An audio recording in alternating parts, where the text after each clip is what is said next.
واتي لباد تحنها وربحنها دقمة توفيق دلجر إذين تبينيسو تقيس كدب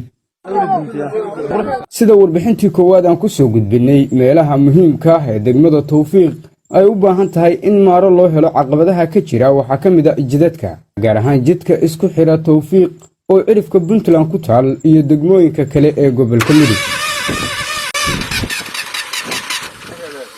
marka gawaarida Tawfiiq ku socota ay ka tagaan magaalada Gaalkacyo waxa ay qaadaan wadada wadaagsin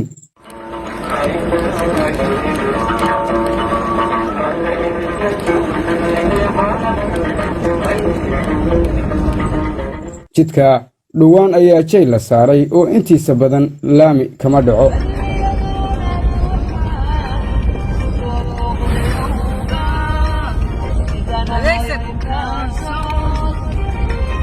boqoliyo konton kiiloomitir marka ay wadada hayaan oo la soo gaaro tuulada muddada jirtay ee Seemade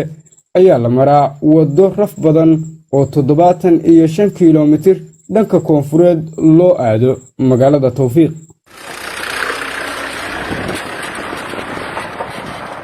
shan saac ayaa 75 kiiloomitir lagu jira sababtu waa cagaag aan cabaar lagu cayrin karin gaariga iyo bacaad baabuurtu ay gasho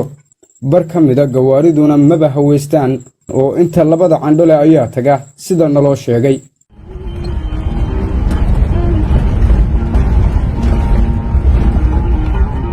bila ka hor ayaa bulshada deegaanku u guntatay in maaro loo helo jirabka socodka wadadan ka jira dhaqaale ay iska ururiyeen bulshadu waxaa kaabay laba hay'adood waxaana lagu jeexay jid cusub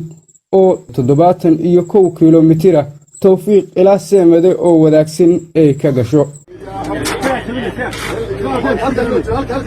50,000 oo kaliya ayay ahayd lacagtii loo hayay wadadana laangooyo ayaa lagu sameeyay oo dhirtii ayaa laga baneeyay waxaana la muujiyay bidhaanteedii weli lama gaarin halkii la rabay laakiin meeshii 5 saac loo socon jiray 2 saac iyo bar ayaa maanta lagu safraa sidaas waxa noo sheegay gaadiidleyda wadadaasi martay maxamuud yuusuf xirsi ayaa madax ka ah isxilqaamayaasha wadada dhisaya daljir ayuu la hadlay magaalada dhan oo degmada wadadeedu waa go'doon sidaa darteed waxaan isku xil saaray inaan wadada fallo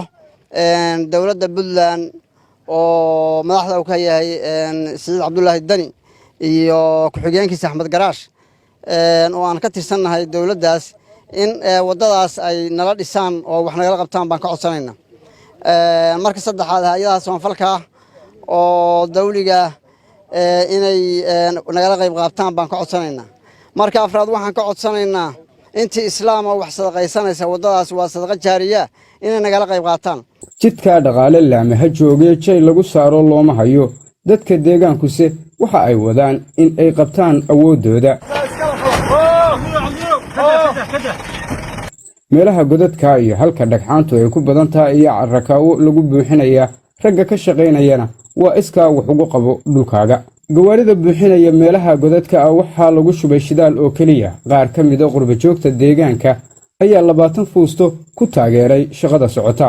cagaf carrakaawada ku rari jirtay iska rogooyinka ayaa maalin ka hor xumaatay kolka aan u tagnay ragga wadada ka shaqaynaya shaqadii cagaftana maalinta looma baaqan oo badiilkan ayaa lagu qabanaya bicir maxamed nuur oo ka mid ah guddiga degmadaasi ka jira waxa uu fariin u diray madaxweynaha Puntland Saciid Cabdullaahi Dani markii ugu horreysay aanu bilaabinay madaxweynaha Puntland madaxweyne Dani oo aanu ku codanay degmadu xaaladaheeda waxyaalaha ka jira wadalaanta saldhiglaanta hadduu la eedmayo aanu ku codanay yaa nagu yiri no bilaaba wadadii anaa dhamaystirayee ugu horreyn horta maanta wadadii waa bilaaban tahay madaxweyne Daniyow ballanqaadkii aan ballan qaadayna waanu kaa sugnaa waana kugu fadhinaa wadadiina waa bilaaban tahay maanta Puntland waxaanu ka sugnaa inay hadday hay'ad tahay hadday maamul tahay inay wadada wax nagala qabtaan federaalka waa dawladda Soomaaliya waxaanu ka dhowrinaa degmadu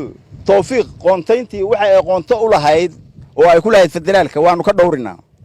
waxgaradka deegaanka ee garab taagan raggan shaqada gacanta ku haya waxa ay fariin isku mid u dirayaan dawladda iyo shacabka Puntland reer Tawfiiq waxaan idinku baaqayaa hadal waa dhamaaday waxqabad ha loo gudbo anigu been shaaka ku doodi mayo 60 sanaan jiraa waxaan rabaa cimrigayga inta ka hadhay inaan ilaahay darti iyo cibaado u sii jeesto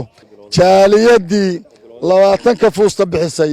ilaahay waxaan uga baryaynaa naftooda iyo maalkooda ilaahay inuu barakeeyo nin kasta 1 kiiloomitir ninkii samayn kara 2 kiiloomitir ninkii samayn kara inaan xooggeena nafteenna iyo maalkeenna waqaf uga dhigno waddadaas baan reer Tawfiiq ugu baaqaynaa ilaahay waxaanu ka rajaynaynaa sida aan doonayno inay noogu hagaagto dawladda Puntland oo aan ka tirsanahay hay'adaha samafalka waxaan doonaynaa in la kala qayb qaato iyo wixii islaam ah oo wax ku darsanaya dhammaantood waddadaasi Tawfiiq ku xidhaysa jidka wadaagsan haddii wax laga qabto rajada ay muujinayaan dadka deegaanku ayaa ah inay beddelayso isu socodka deegaanka maxamed xasan dhalo warbaahinta daljir gaalkacyo